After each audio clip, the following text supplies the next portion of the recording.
Hello, your friendly neighborhood host, JT Wheatley, back again for another episode of the History of Comics podcast. And this time, this is a special episode. For those who don't know, my friend Dan Klink over at Thunder Talk podcast had me engage in a series of interviews in their recent episode 24 of Season 2, in which all the members from Adam Weston, the Beth, Kavika, Mr. Mark McCray, and Dan Klink and so forth, we all interviewed each other about how we got into podcasting and so forth. And in this episode, this is Mark McCray interviewing me about the History of Comics podcast, and this is the unedited version because Dan actually had to edit out because there was just 6 different interviews altogether. But here for a special episode is the unedited interview between me and Mr. Mark McCray, the author of The Best Saturdays of Our Lives. By the way, an excellent book and definitely worth picking up. And with that, here we go. Hey everybody, this is Mark McCray. I am interviewing one of the authorities in the comic book world, Jonathan Wheatley, who hosts his own podcast called the History of Comic Book Podcast. And I have the pleasure of being a special guest star on the Thunder Talk. I have the pleasure of being the host on the Thunder Talk podcast and interviewing one of the luminaries of the comic book world, Jonathan Wheatley, who is the host of the History of Comic Book podcast. So, hey, Jonathan, how you doing? Welcome. Well, I'm doing fantastic after the introduction. My goodness. Yeah. So, thanks to our friend Dan Klink. He brought us together, and I heard a lot of great things about what you do and how you do it and how your History of Comic Book podcast is heavily researched and, you come up with like really interesting facts about comic books. So first off, I want to ask you, how did you get into comic books? Like, what was your first comic book, and was it an adult or a family member that introduced you to comic books? I honestly can't remember the time when I wasn't into comic books. It's like, it's like asking a kid when he first got into cartoons or stuff like that. It's like, naturally, is there something the parents would do? But I think I do have a memory when I was a little bit of an older kid. My mom would go grocery shopping back when they had they asked to use nice comic book racks back in the grocery store. Oh, yeah. And she knew she could just plant me right there, and I wouldn't leave. And no one was going to take me because you try to yank me from that comic book rack. Yeah, there'll be bloody screams across the aisles. But there was a particular comic book. I knew I was always reading comic books, but there's a particular comic book that time. It was an Iron Man issue. It was part of the Armor Wars ongoing storyline. And the cover of it was the Iron Man, but it was in like this blue stealth armor. But you go, what's this armor looking? This isn't his normal armor. And he's fighting the Crimson Domino and Titanium Man. And the cover said, "And one dies." I go, what? That's weird. And I read the comic book, and the story, are you familiar with the story of Armor Wars? The original one? No. Okay, well, the original story was that Tony Stark finds out that his armor has been stolen. His ideas have been used in other villains' armor to be as a weapon. And this is back when Marvel made it where he didn't want to make weapons anymore, and he felt responsible for all the death he caused by doing so. So when he finds out his armor is now being used, he just goes into a tailspin. He starts hunting these guys down, destroying their armor, and he's breaking the law. And in this issue, it's the 1980s, still in the middle of the Cold War. He invades Russia to take out these 2 Russian superheroes and destroy their armor because they stole his tech. Right. So he's breaking international law. He's going out. He's essentially attacking 2 Russian superheroes. And in the end of the issue, the Titanium Man dies in it. Even though it's technically self-defense. Wow. Oh, yeah. He was trying to save his own life, but he died at the end. And they go, what the heck? And it ends with him going back, explaining to the Avengers why he's doing this, and they tell him he has to leave the Avengers. And I go, okay, this is a higher level of storytelling here. Yeah, definitely. And that started the gears turning. I go, okay, what else do we have in the comic books right now? Because, as a kid, I go, whoa, I thought he was just a bunch of superheroes fighting each other, because I was used to, bluntly, the old Super Friends cartoon that I think you guys in the recent episode talked about, where it was so pedestrian. And for the record, I hated those kids, too. Like, I hated them. I was like, Not just because I go, why do they get to hang out with Superman and Batman? We go like, why are they exist? They're just annoying. Right. Why are they there? Yeah. And you kind of get the feeling like, okay, sell the show to the network, hey, we'll throw in these sidekicks, but I don't even want to go there. Oh, yeah. Again. Oh, yeah. But so let me ask you a question. So now, you said that this book came out around the 80s. And so, full disclosure for me, I'm a little older. And so I started reading books like, say, around 1968, 69 through about 1976. And then I kind of dropped off after that. And so anything that really was going on in the late 70s or early 80s, I wasn't really up on. And what got me back into comic book collecting is when I got married. My wife had a very small Marvel comic book collection, and in one of the books that she had was an X-Men book called Crossroads, where Rogue is kind of, going back in her mind and thinking about how she jacked up Miss Marvel and stole her powers. And this is around the time that Secret Wars is going on.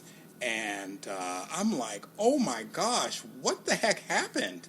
And that one comic book pulled me back in. I wanted to find out what was going on with my favorite comic book characters. And so that got me back in. But so I'm wondering, though, with the death of this villain, the comics code was already gone by this time, right?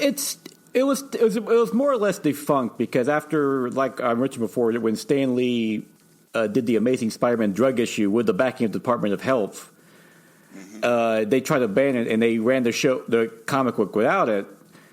And they get the backlash from the CCA trying to stop this thing, made them rechange their rules. And at that point, it was kind of fluid what they could get away with.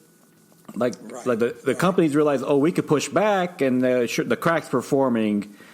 It didn't go fully defunct to the late 2000s, but it was more or less just a joke at that point. So, right. And I know that DC did something similar with the Green Lantern, Green Arrow issue that had Speedy as a junkie. Oh yeah, and again, the comics code they published the issue without the comics code of approval. Oh no! Oh, actually, they did after Marvel did. Oh, okay. No, I wasn't disputing. Oh no! Who went first? Oh, yeah. I just know that was a situation that I remember, reading about that DC decided to publish the issue without the approval of the comics code. So I wasn't, I'm not exactly sure. I didn't know about the Spider-Man situation, actually. Yeah. Until you just mentioned it. In fact, I don't know if they published it without the code or if the code had changed and they were able to do it finally. Because one of the people that were criticizing Marvel over this was DC and Carmen Infantino, who was the publisher at the time, saying that we want to do a drug issue, but we would do it with code approval. But once again, when the backlash came out, and DC looked like the old, like one of the biggest problems DC's had for years is that they look at the old hats that everything's stodgy and follows the rules, and Marvel was always pushing the envelope, and that's why people like Marvel more. Right, exactly. I mean, like, one of the things that I, talked to Dan about is that, like, it seems like every African-American character that showed up on the DC side, there was a fight. I read about this superhero that was part of the Legion of Superheroes named Tyrock.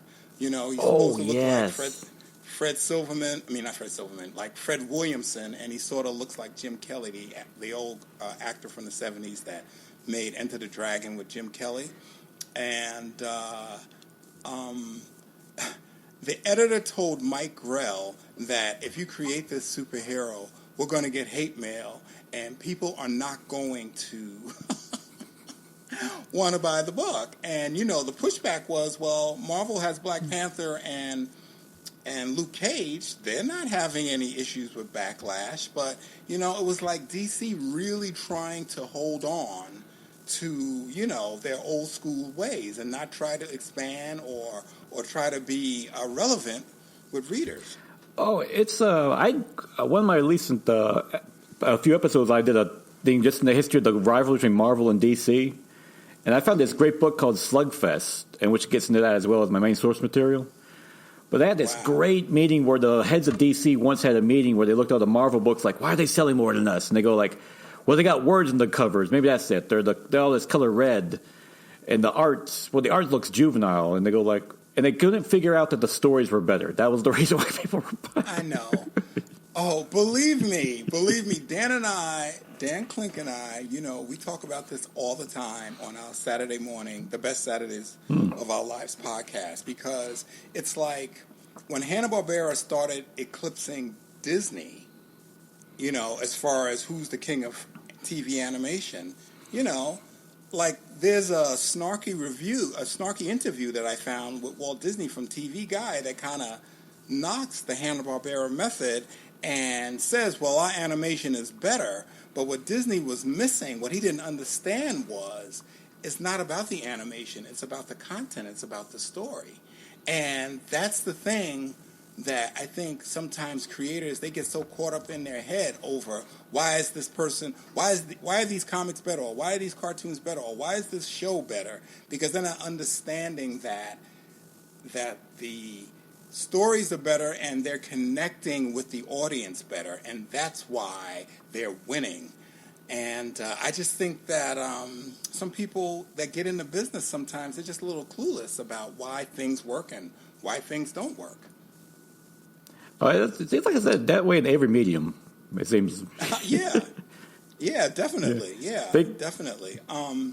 Yeah, go ahead. I'm sorry. Well, it's like once you get to the top, like with Disney, they can't understand when they start losing. Like they just get set in their ways, and they go, "Why are people losing? We were doing the best for so long." Like, right, exactly. You got stale. Right. You get comfortable, and that's why I say competition is good. Oh yeah. Because I think, like I said, you had this situation where you had Walt Disney, sort of criticizing the Flintstones. And then for a long time, Hanna-Barbera was really at the top of the heap. And then this scrappy little animation company, Filmation, comes along, and they get 3 #1 cartoons on Saturday morning in a row and make deals that have primetime specials. All of a sudden, Hanna-Barbera's kind of scratching their head and thinking, what's going on over there? Our animation's better than theirs. Why do kids like their stuff better?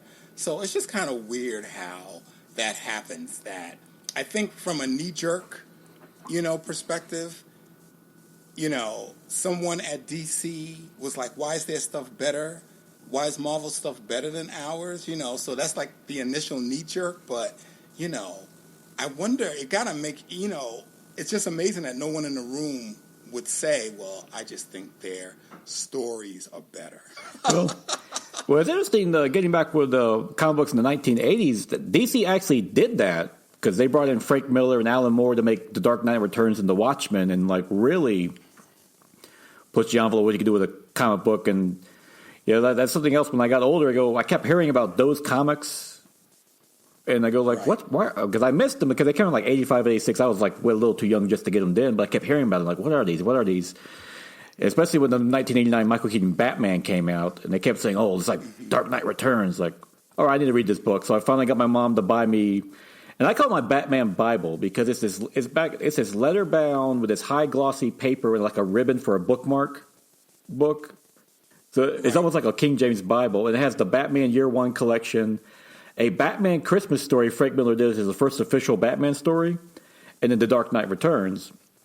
And I pick it up, and I'm flying to my dad's for Christmas because they got divorced years ago, and we got a split holiday sometimes. And I remember reading this book in the plane, and I'm pretty sure I ignored my dad half the time we got off the plane because I wouldn't put the book down. It's like, because this thing was blowing my mind because I was also, even as a kid, I was used, the Batman Adam West show was still in syndication. I would watch the thing religiously, and I go like, this is not the Adam West Batman. I like this Batman better. Right. Yeah, so it's... Oh, I know. Well, that Batman series almost just destroyed the franchise, but that's a whole nother story. But I wanted to ask you, so what is the deal with Vinnie Coletta, and why so I belong to a couple of Facebook groups. I belong to a Silver Age Facebook group, and they are always like knocking Vince Coletta's inks